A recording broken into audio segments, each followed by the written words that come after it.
here, this is a famous picture from the US EPA, where you have a couple of, grains of sand and also a strand of human hair, just to give you the size comparison. So these particles are many, many times smaller than a strand of human hair. We mostly don't really see them with the naked eye, at least, these particles, because they are, on the order of nanometers or micrometers in length. But they're small enough that they can sort of penetrate into your lungs and even penetrate into your bloodstream and cause all kinds of health concerns. And so I won't talk about the health concerns because we have several great speakers throughout the week that will be talking about the health concerns, and we'll have plenty of time for discussion on that. So I'll save some of that for our future discussion. Next slide. Another common air pollutant is called ozone. And there's two types of ozone. You've probably heard of ozone in the context of the stratosphere. All right, so we have the stratospheric ozone layer. You may have heard of this issue of ozone layer depletion, where the ozone layer was being consumed by a human chemical that we use for refrigerants and propellants and other things.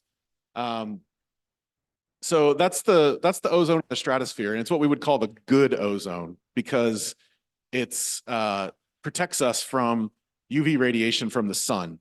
All right, so we like that ozone. That's the good ozone. That's not an air pollutant. Ozone in that case is not an air pollutant. However, there's also ozone formed near the surface of the Earth. All right, near the ground, in the lowest layer of the atmosphere, which is called the troposphere. And in the troposphere, this ozone is what we would say bad ozone.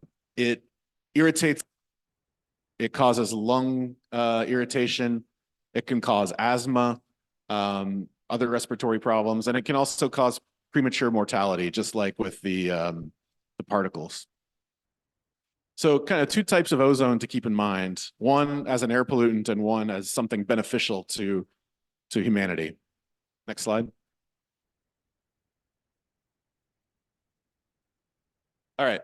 I'm actually okay. You can stop there because I'm gonna ask this to the audience. So why should we care about air pollution? The obvious one I've already mentioned is human health. Does anyone want to shout out some other reasons that we should care about air pollution?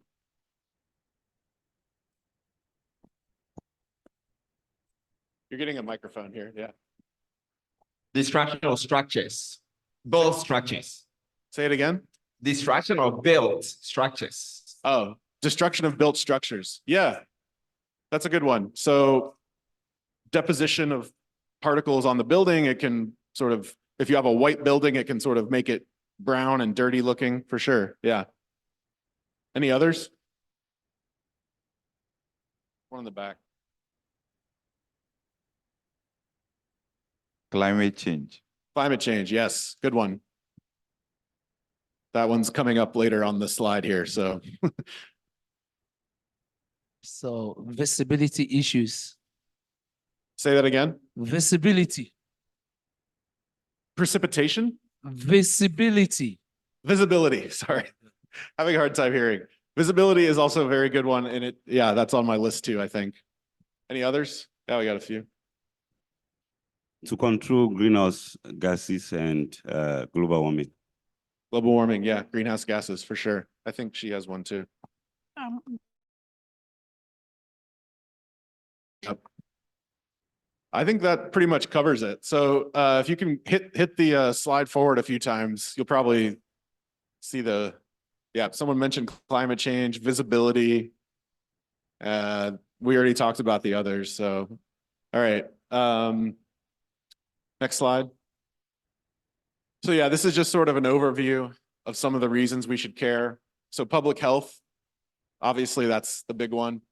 Someone mentioned ozone depletion, so I have that one up there as well. Visibility, cloud formation. So the cloud formation one is kind of interesting because if we didn't have these small particles, these aerosols, if we didn't have them in the atmosphere, we would basically have almost no clouds. very few clouds. And can you imagine an Earth without clouds? It would be really bad. In fact, it would probably be uninhabitable because if you don't have clouds, you don't have water, you don't have precipitation. So particles serve a lot of purposes in addition to being bad for health. Next slide. So the health one here, again, I'll just be brief because we have many people presenting on this, but air pollution, total air pollution, including household or indoor and ambient or outdoor, is the fourth highest risk factor for premature mortality. All right, so out of all the things that can cause you to lose life expectancy, we have things on this list like tobacco use and high blood pressure. Those all rank very high, but then total air pollution is right up there as well.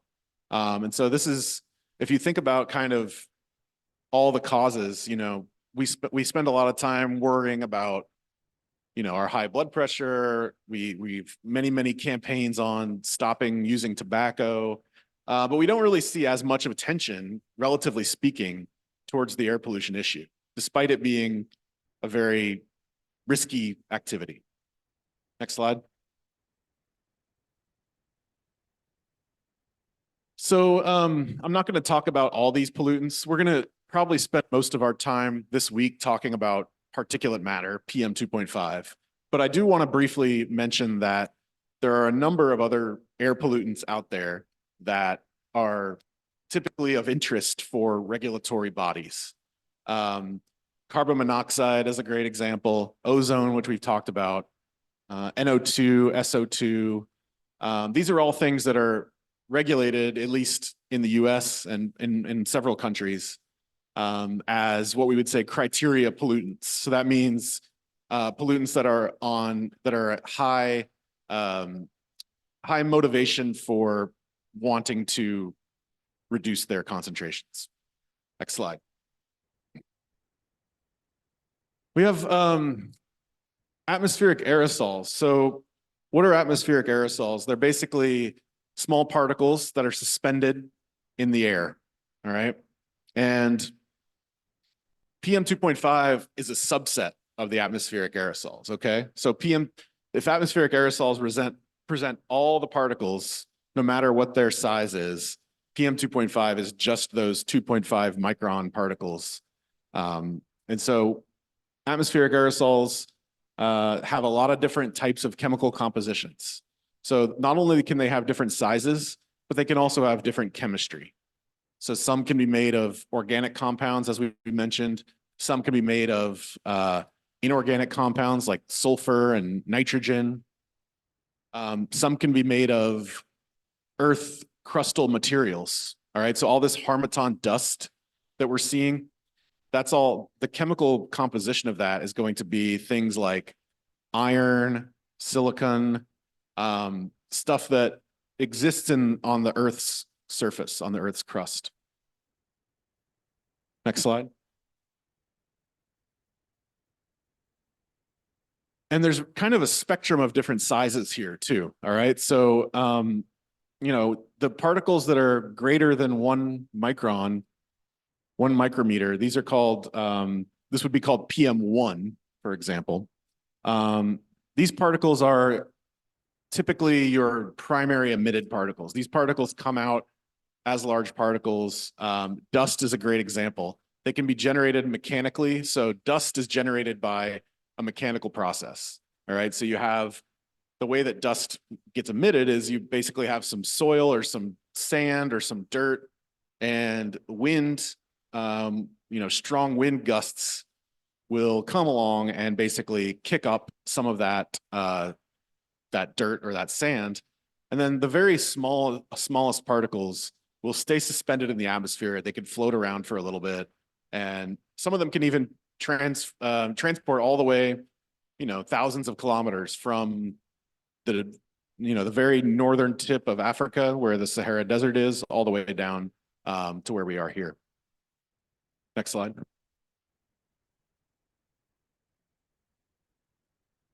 Yeah, so we have, PM 2.5 in red there. That's the particles that are less than 2.5 microns. There's also something called PM 10. So these are the particles that are less than 10 microns. These are the larger particles. These can also be inhaled, but they tend to be filtered out by our respiratory tract. All right. So they don't kind of penetrate as deep. They don't get into the bloodstream as much as compared to the PM 2.5. Next slide. We have a lot of different sources of particles or aerosols, and there's kind of two classes you can think of. One, primary particles. What do we mean by primary particles? We mean particles that are directly emitted. All right, so they start as a particle at the surface and they are a particle in the atmosphere. These are kind of, as I mentioned earlier, the dust particles or some of the smoke particles that you see from a fire. There's a whole extra class of particles called secondary particles. And the secondary particles are called that because when they're emitted from the surface of the Earth, they start out as gases. All right, they start out as gases. Then they undergo some complex chemistry that allows the gases into small particles. And so we call this secondary pollution because it's not we call it a secondary particle because it doesn't originate as a particle. It first undergoes some chemistry and forms a particle. Next slide. I kind of already mentioned we have, man-made or human-made. Sorry, that's an outdated phrase, my bad. Versus natural aerosols. So we already talked about that. So let's go to the next slide. You can also go to the next slide on this one. Yeah, okay. So I just wanted to also mention that, regional or long-range transport is also a big problem for pollution. And of course, the Harmattan is one example of that, where the emission is happening in the Sahara and it gets transported, hundreds or thousands of kilometers. But even, local pollution sources, things in these pictures here from, motorcycles and things like that, can translate to pollution that gets transported, all throughout South Asia, for example.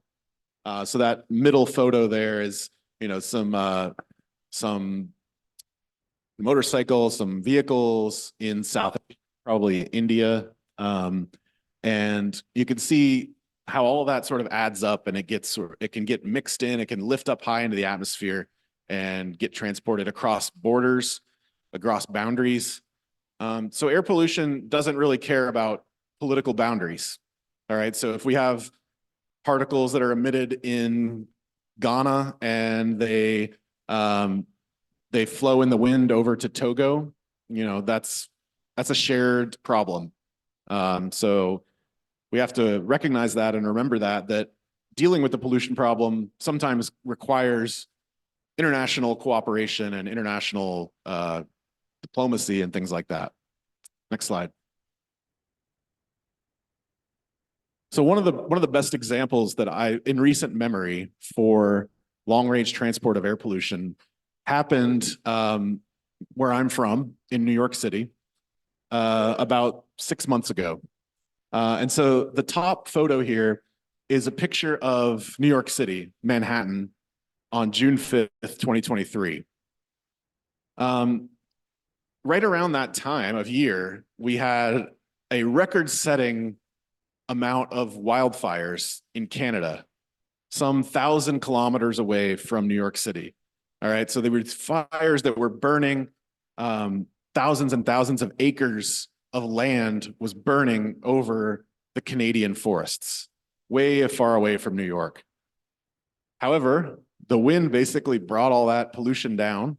And what the result was, a couple days later, it took a few days to get to us, but a couple days later on June 7th, the same exact picture is now this orange blob. And you can literally see nothing. You can see none of the skyscrapers, none of the buildings in Manhattan.